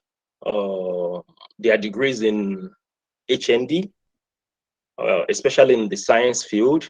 So if you are part of those that have that, be rest assured that your certificate is well recognized, not only in Nigeria and in Korea, it is well recognized. And you can at the same time apply for a master's degree scholarship the same way BSc is applying for it. So I have some experience about those that have done that successfully. But one thing is, in doing that, you have to have a confidence, because we all know that most of us went to the university by let me say, not as if maybe we wanted to go to the university. Some wanted to go to the polytechnic, some wanted to go to the university, but at the long run, some of us, not all, just found ourselves in those places. So if you found yourself as a graduate from a polytechnic, irrespective of federal or university, polytechnic is a polytechnic, don't feel saddened that maybe you are not going to attain your what's it called, your dream of becoming a researcher, of having a PhD. Yes, you can do that. Not only in South Korea, in fact, What? have my PhD. Not only in Nigeria, sorry, not only in South Korea, in fact, in other places as well. So all you have to do is to follow the same, what's it called, the same advice given by Dr. Ruja. So without wasting much of the time, follow the same advice, seek advice from those that are already in Korea. It might not be only in Korea, it could be maybe in Canada that you want to go to, or US. You follow them, even if it is UK. You speak with those that are already here, then from there, they are going to tell you so many things you need to do to package yourself. You know, if you have a degree in maybe a mechanical engineering degree, you finish from maybe University of Ibadan, you have a BSc or maybe BEng as it is being called, but you don't have what is called a soft skill and a hard skill. But someone that finished from the Federal Polytechnic Ilaro, the person has HND in mechanical, but the person can use AutoCAD, can use MATLAB, can use what have you, and you are sending your what's it called, admission, or sorry, letter of intent to the same professor. The truth is that the professor is going to consider those that have HND above you. Now you see so many Indians going to Canada, going to US. If you notice that most of the universities in the likes of India and Pakistan, you always see, they always put maybe something Institute of Technology. It is the same as our HND in Nigeria. Do you understand? And those are the result that is being used by our fellow brothers that are Pakistanis, that are Indians, that are Bangladeshis, especially. There's nowhere in the world you go. In fact, if you go anywhere in the world and you don't meet any of these three countrymen, please, it's better you just go back, because they are very versatile, but most of their results is based on the same level, almost on the same level as the HND. So don't feel detected or dejected, rather, sorry, as if maybe you cannot achieve what you want to achieve. All you just have to do is to package yourself, is to at least package yourself in the sense that you are going to be useful to yourself, and don't look at yourself as if maybe you have not achieved anything. There's nothing bad in having an HND, and you can get to your limits. In fact, anything you want to achieve in life, you can do it. Meet with the people that are in charge. You can speak with the president. You can speak with the other people around. You can speak with Dr. Rogers. So that is for those that have a HND. And for those that has maybe 2-2, you want to compete with someone that has a 2-1 and first class. Yes, you can compete perfectly, and at the same time, you win the scholarship. And like Dr. Rogers aptly said, that the person that has a first class should not be overconfident, because if we are in the same class and at the long run, you have a 2-2, I have a first class, and you got the admission, the first thing that's going to come to my mind is that, how will they select ABC without selecting me because I have a first class? I will talk from experience. I said I came to this country 2016. I've been trying to come to South Korea since 2014. I came through one of the programs that was talked about by Professor Rogers, which is KOICA. KOICA is one of, in fact, to me personally, is the best scholarship in South Korea. But like he said, you need to be someone that is working with the government or an NGO. Back then I was working with a federal government of Nigeria. So I got this opportunity. This is what I'm going to use to wrap it up. I got this opportunity to apply for this scholarship. I was selected by the committee. The letter just came. I was not even in the headquarters. I was in another station. I was in Delta State, Sapele to be precise. I just received a call that, can you travel to South Korea if you have this scholarship, because you have to fight for this scholarship. The highest thing the office will do for you is to nominate you, but there are steps you need to follow. If you pass, you get yourself in. And first and foremost, I finished from University of Ilorin. I had a 2-2. That was 2008. I finished in 2008. I had a 2-2. I came in with second class lower. But now I have 2 masters and I have a PhD, alhamdulillah. So having a tutu is not something, is not a death sentence. So at least only that you have to know what you want to do and what you want to achieve in life. So I have a tutu. I got a scholarship, and this scholarship is not something that is just meant for those in Nigeria alone. I have to compete with others across the globe. So I tried in 2014. I wasn't selected. I contacted the office by myself.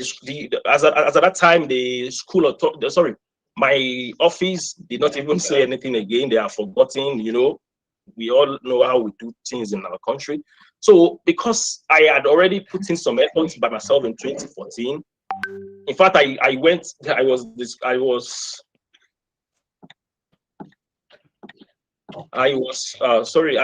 disqualified in the first stage. I did not even proceed to the second stage. I said, okay, the next thing is for me to try in 2015. By the time I called to the office in Abuja that I want them to please send a nomination, because that is what they are going to send, a nomination letter to my office, so that maybe my office might nominate me again. So I will start the process all over again. They told me no, there's no time, because they have already collated all the names that they want to do. I missed that again. In 2016, I told my wife that I'm going to try this for the last time. And by that time, I've already started my master's, my first master's at the University of Ilorin.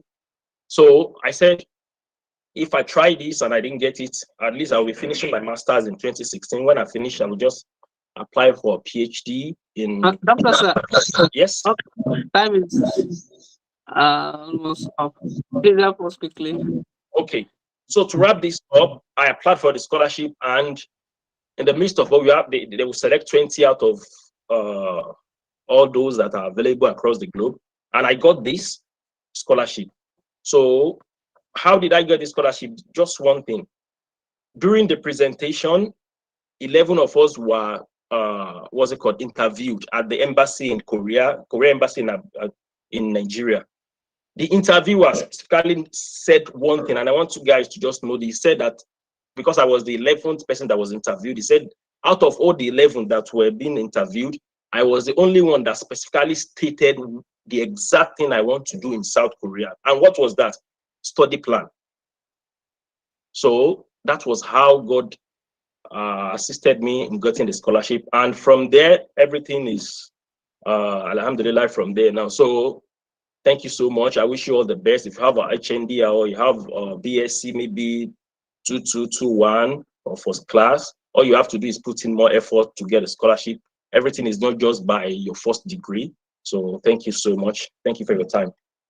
Thank you so much, sir. That is our big man here in person of Dr. Mundo Ulabi. So we appreciate him.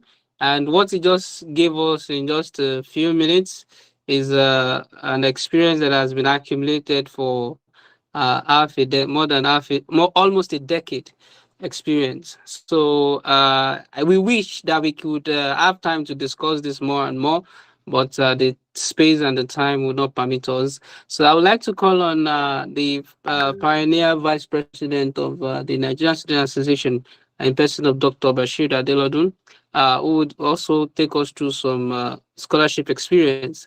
As he's coming in, I would like to inform us that the Nigerian Student Association, NSA, has Facebook, LinkedIn, and YouTube accounts. And before we go, I think the YouTube link for Dr. Wankwa would also be shared with us. I think it has been shared on the chat box. If you are just joining in, you can request for another one.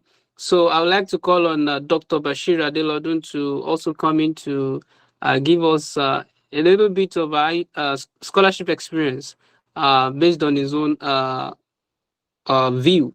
So different people have different scholarship experience, and I'm very, very sure that we are going to benefit from that within 5 minutes, sir. Over to you, sir. Thank you, Mr. Moderator, sir.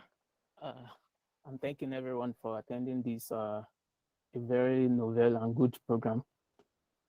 I congratulate the NSAKNU for organizing this wonderful program and the speaker Dr. Rogers and Dr. Abdulhamid for setting the pace in giving the invaluable information for the participants. So, standing on the already established protocol, I will just, because we have a very short time to talk, so I wouldn't go into details of everything. So, but I will just a bit drift away from what has been said by the speakers. So I would like everyone, either for people coming for masters or PhD or postdoc, to let them know that things are becoming very competitive, though scholarships are available quite well, but are very, very competitive, unlike previously, where even with third class, you can easily get it. But now the awareness are there, just like the one we are doing now. So they tend to select the best. So in order to be able to be selected, I think I'm going to advise that we should try as much as possible to arm ourselves with our skills and possibly things that can give us an edge to be able to land the scholarships. And one more thing about scholarships is that scholarships are not free meal. Whether professors, whether governments, though government's own can be a little bit, because as you all know, we always believe government things are free. But government that is offering the scholarship are not the one that you are going to work with. You are going to work with professors. So these things are not free. So putting that in mind, whenever you are writing your SOP or you are writing, requesting for a position in any labs, you should be able to have that in mind, that what can you offer the lab and the professor? What can you contribute? So with that, you'll be able to put up a very good proposal or SOP that no professor will be able to reject, because you must have established that you have one or two things to contribute, not that you want to learn, no space to learn. Just emphasize what you want to contribute. So also, one more important thing that I would also like to emphasize is not all scholarships are what are pursuing. So what I mean by this is there have been some people that have been able to landed some scholarships, but eventually they regretted, like the way Dr. Abdulhamid said, like the way you jar in, it might be the way you will just jar out. So that's why you need to do your investigation properly. So you check the profile. We have through Google Scholar, you can probably check out the students from our professors to know who really the professor is. So because we are human beings with different characters, like individual, we know that we have some bad characters too. So there are some characters that we might not be able to meet up with. Probably the expectation will be high that you might not be able to achieve. So it is very essential to do your investigation properly. So this where when we have maybe friends or associates in those countries or in those schools can come in. So like the popular saying that success in life, God factor is constant. So it's on like a 2 points. One is probably you have someone that has worked for you in life, so you are just following that step, or you work on your own. So working on your own could be very tedious because you are in the midst of unknown. But if you have someone that has worked for you, like you have some people on ground that can give you valuable information, okay, this lab, you should go there because the professor or the lab mates are very good, or they can advise like, don't go here. So they can do the background check for you. So I think these are the few things I have to share with you guys, and I wish each and every one of us best of luck. Thank you, sir. Thank you so much for the short and brief but very, very impactful comments. I really, really appreciate those, and I'm very sure everyone also would have picked one or two things.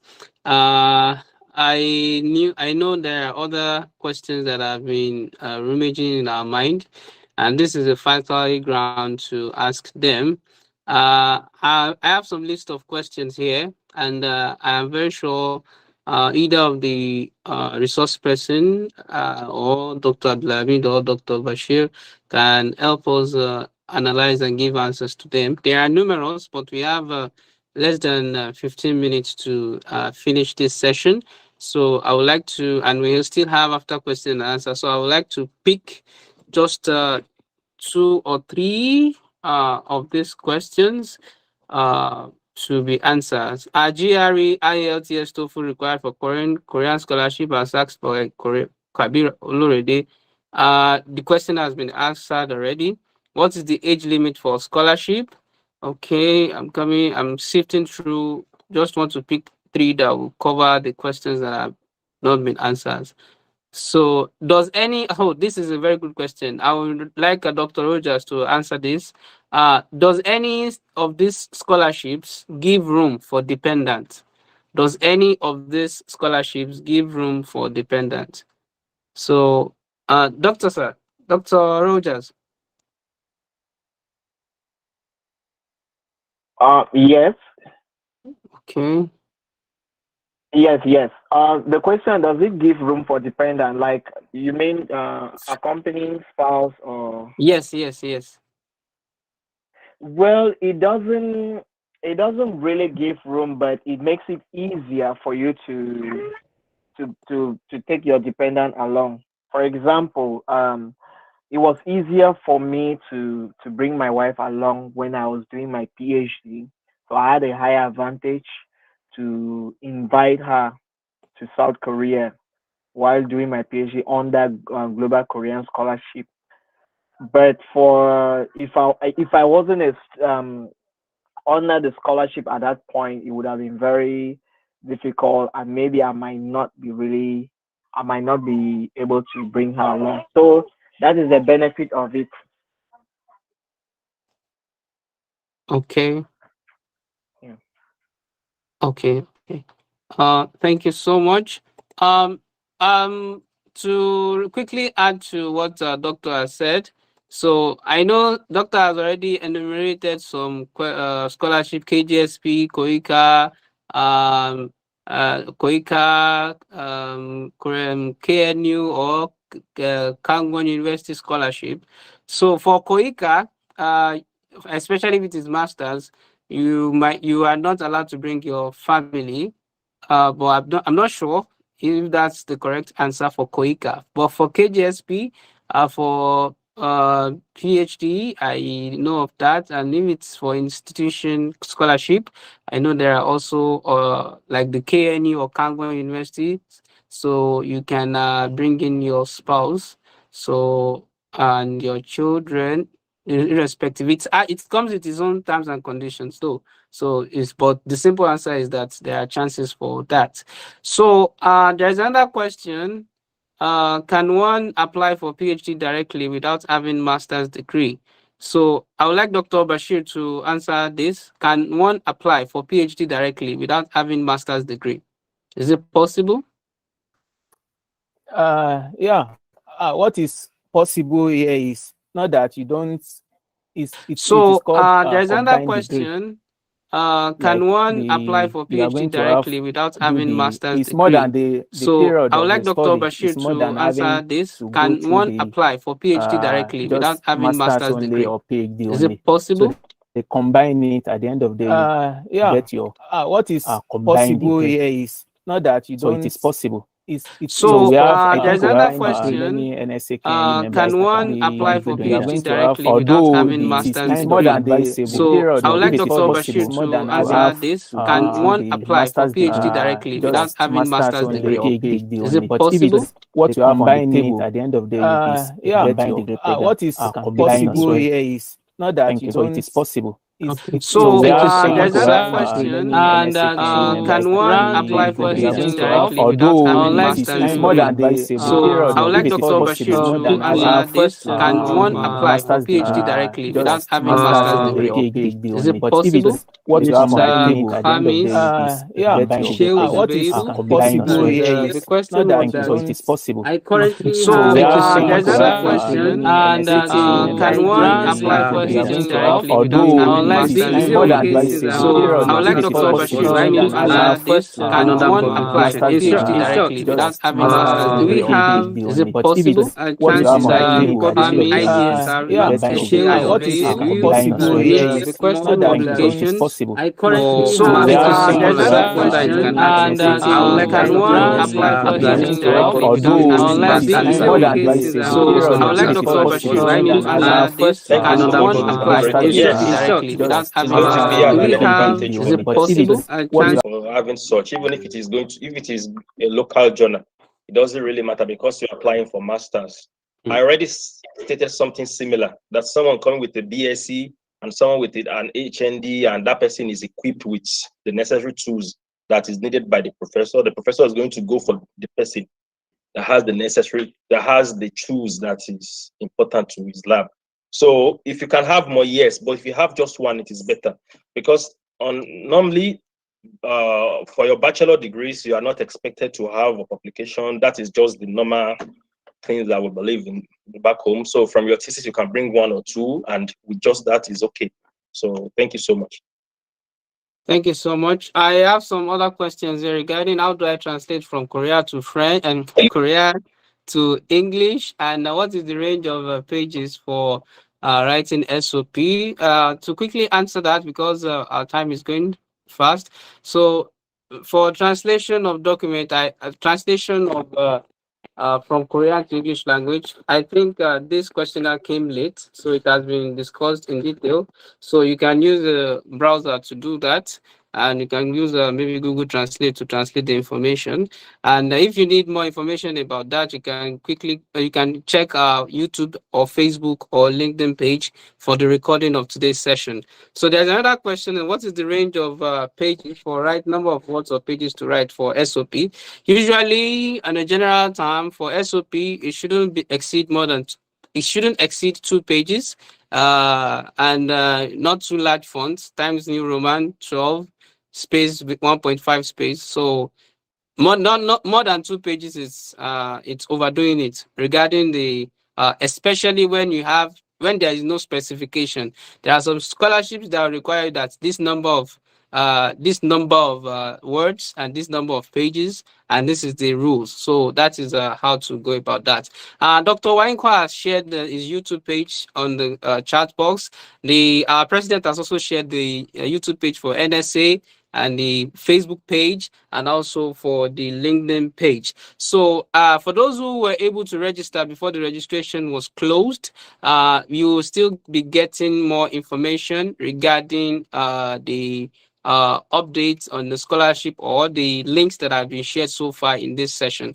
So to bring this event to a remarkable end, I would like to call on, because our time is going fast, I would like to call on Engineer Adeshina Muhammad Al-Awwal, who was the immediate past president of the NSA-KNU, to come and give his closing remarks. So here in KNU, we've had ourselves as a family, and it's a big family, and in fact, when you see us, you think as if you are in Nigeria, because we relate with other African countries too. And in December, we do have our annual general meeting, which hopefully, if you guys stick around, will also benefit from the quality of the seminar and also the delivery that's going to be shared with us, if you love to be a part of this family. So I would like to call on the immediate past president of NSA-KNU, in person of Engineer Adeshina Muhammad Al-Awwal.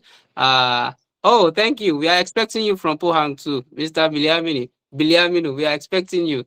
So this is a big family. So thank you for joining us. So I would like to call on Engineer Adeshina Muhammad Al-Awwal to come and give us his closing remarks. Thank you so much, sir. Yeah, thank you very much, Mr. Anko. Mr. Ashraf. It's an honor and a privilege to be invited to this podium. I think first I would like to congratulate the organizing committee for a job well done. And secondly, I would like to appreciate all the speakers who have contributed immensely to this program, starting from Dr. Wainka, the presenting our main presenter. And I also like to appreciate Dr. Abdulhamid and also Dr. Bashir Adelodun. So actually, there's no much for me to say because all has been said already. The only thing is that I would not like to repeat anything so as not to waste our time. But the only thing is that I want to encourage all the participants that this is an eye opener for us. So this session is meant to give us an overview of the potential that this country has to offer in terms of scholarship. So please, I want us to take all the resources. We should take them very seriously because people have spent energy, time to bring this to us. And in closing the session, one of the things that I also like to add is that because all of us here, we have already passed through this phase before. So we are talking with some level of experience. So for me, one thing I would like to just emphasize is that people that are still in Nigeria, I know even some of the participants might still be students. So people that are still students, I would encourage that you should try to graduate with the best possible grade. And people that have graduated, then it is what it is already. That means the grade you have is already what you have. And as some of our presenters have said, that should not limit you in getting opportunities. And also, I want you to continue to source information. Try to look for information about schools, about professors, and you coming here actually shows that you are already on the right path to that. So continue to check for information, as we know that information is power, and it is also very essential for scholarship programs like this. And also another thing I would like to let us know is that now that we already have some background about the kind of documents that we would need, the kind of maybe exams that we might take, we should start preparing. Maybe you don't have a transcript at hand, try to get your transcript, try to get your international passport. What else? Maybe, for instance, we know that in Korea, English language, test of English language is very important. So you might be planning already on how to take your either IELTS or TOEFL. So right now, the things you should be doing, try to gather information, try to also arrange your documents, like I've said. And I think one last thing I would also like to emphasize that one way that people maybe sometimes neglect and which is very powerful in getting opportunity is a network. That means the people that we know. I know for a fact that here in Kyompo National University, more than 50% of the Nigerians here actually came here by network, by referrals, by people that we have relationship with.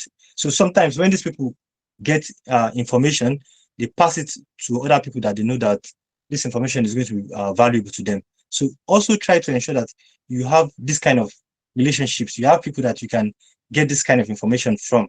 So like I said, this has been a wonderful session, and I wish all the participants the best of favor in their future endeavors.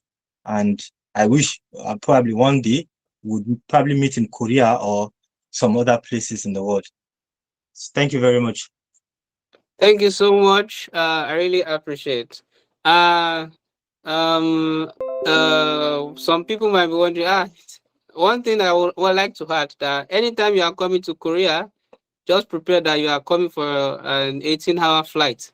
So if you are if you are someone, so we pray God make all our plans easy, and we appreciate all our coming. In fact, today's turnout is a surprise to and we are very, very, very, very much happy with the huge turnouts that we've experienced today. So the videos will be present on our YouTube channel. and our Facebook group, so a Facebook page. So if you need to cross-reference and check back on some things that you've missed during the session, you can go back to all these channels to confirm or update your knowledge. So if you need to have any information regarding or ask any information regarding the scholarship process, so you can also reach out to us through platforms, Facebook, YouTube, LinkedIn, and then hopefully you'll get the reply. Also, NSA has a website.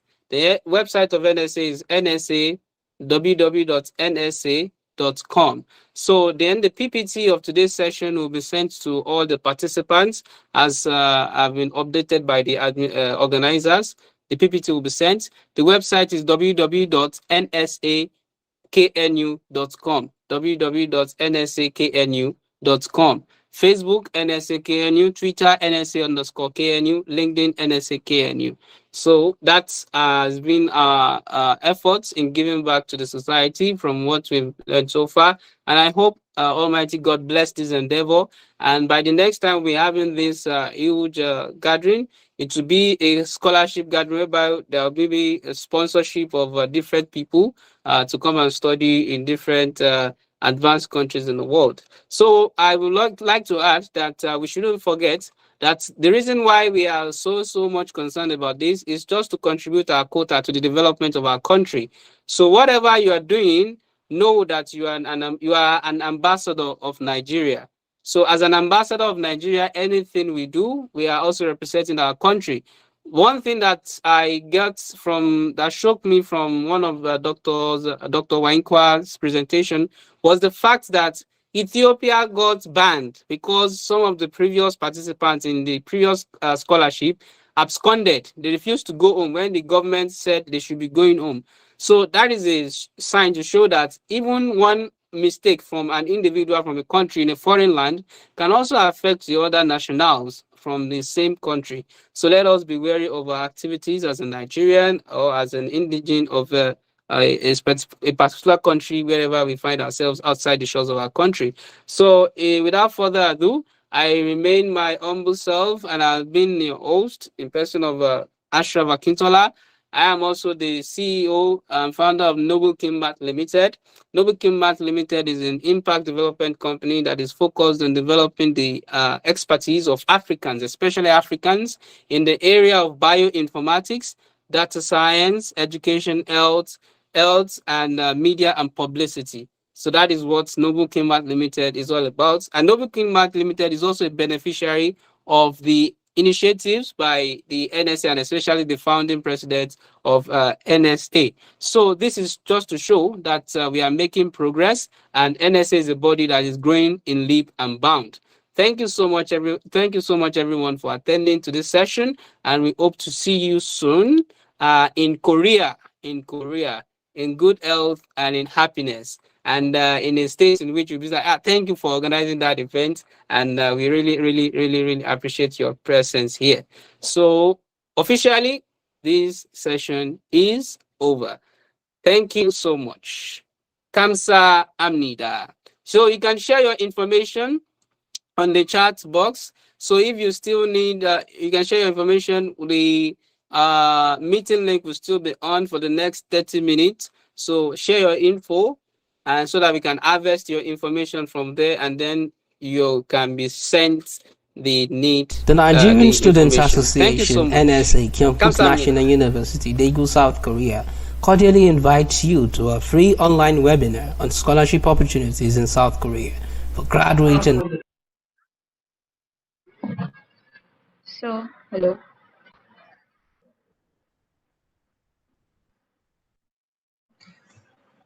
Sir, are we allowed to on our mic? Yes. The Nigerian Students Association, NSA, Kyungpook National University, Daegu, South Korea, cordially invites you to a free online webinar on scholarship opportunities in South Korea for graduate and postdoc positions. This webinar would be delivered by Dr. Chia Rogers, a research professor at Kangwon National University, South Korea.